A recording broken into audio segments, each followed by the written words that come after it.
Just this morning, we have concluded the Executive Council. This was after we had an independent review team. We had the deputies meeting. We had their agency bosses meeting.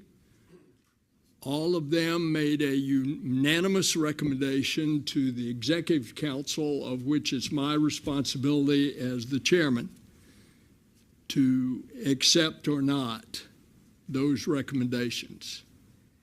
And based on the data, we have decided, NASA unanimously in our decision makers, to move forward with the current Artemis II Orion capsule and heat shield with a modified entry trajectory.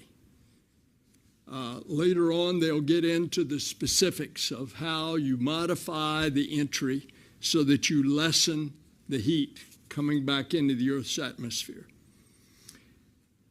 Additionally, we need to complete our updates to the Orion environmental controls and the life support systems that were identified earlier this year. And that's a very important part. The ecosystem, the life support system of Artemis II, needs to be checked out. That's a very important goal and accomplishment before we go translunar injection to the moon. And so we are planning for Artemis II to launch in 2030. We need to get this test flight right.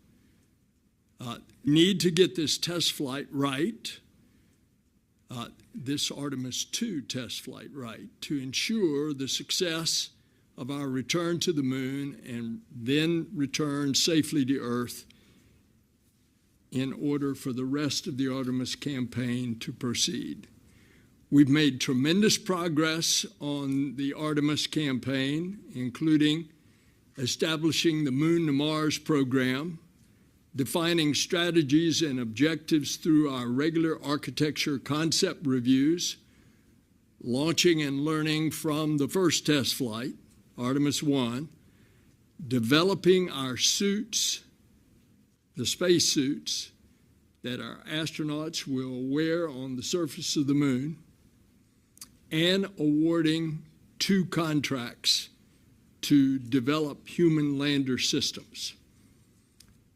Space is demanding, and we and our industry and international partners need this time to make sure that the Orion capsule is ready to safely deliver our astronauts to deep space and back to Earth.